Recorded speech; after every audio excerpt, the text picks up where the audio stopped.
That's a really good question.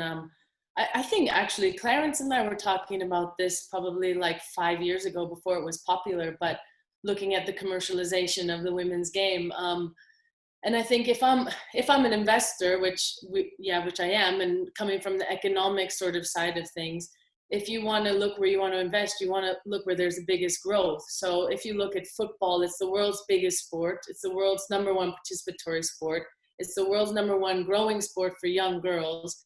And it's just the biggest growth area in football. So if you're an investor, actually it just makes sense to invest in the women's game. But there's also that sort of fear or that question of how do you do it? Because as we all know, men's football has a longer history. It's been allowed to grow and it's had a lot more investment and a longer growth period with a lot more input from different areas and intelligent people that have come into the game.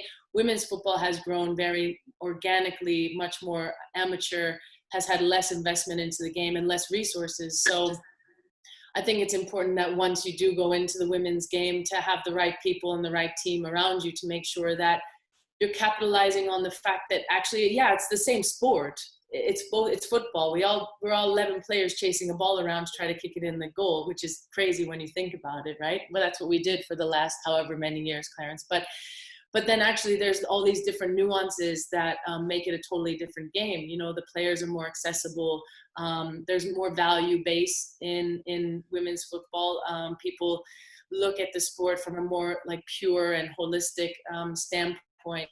And I think that right now that's where a lot of brands are looking to get into. And you mentioned the time that we're in right now. I mean, if you look at the brands that have done really well, it's those brands that are really value-based, that are joining into the movement, that are working with communities, that are really trying to make a difference, which I hope, you know, normally those are the brands that win in the end anyway. But I think that is the value that women's sport and women's football has always kind of had.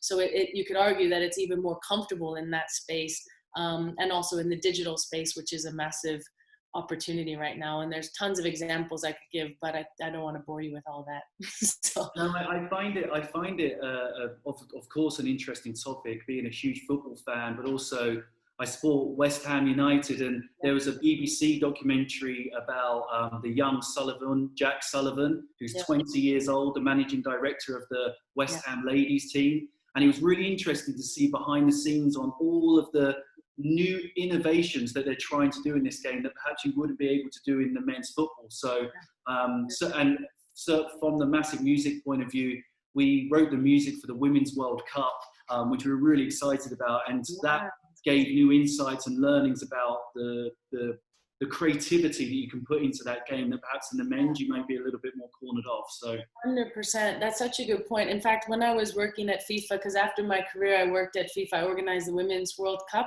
and one of my favorite people in that whole building at FIFA was a guy named Johannes, and he ran the innovations team. And so we had so many conversations where I was saying, hey, we can test it out in a Women's World Cup where you have less eyeballs watching you fail if we do, you know, to be really honest.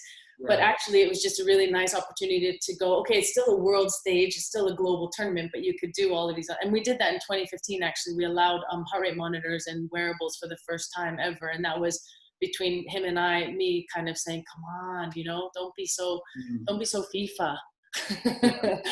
But yeah, it was. Yeah, but Bex, I also remember our conversation about the importance to not compare the two markets.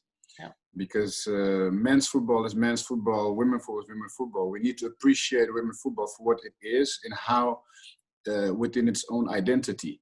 And I've always, in the discussions with, I mean, I'm a big supporter, obviously, for women empowerment, and I always believe that it was very important for the women themselves also to not want what the men have. Just build your own business, build your own market. Like in tennis, they don't play the same tournaments, they don't play at the same time, they don't play the same thing, but they have their own market, which is, I think, the opportunity for you know, the brands who understand the value of women's football by how it is, which is amazing.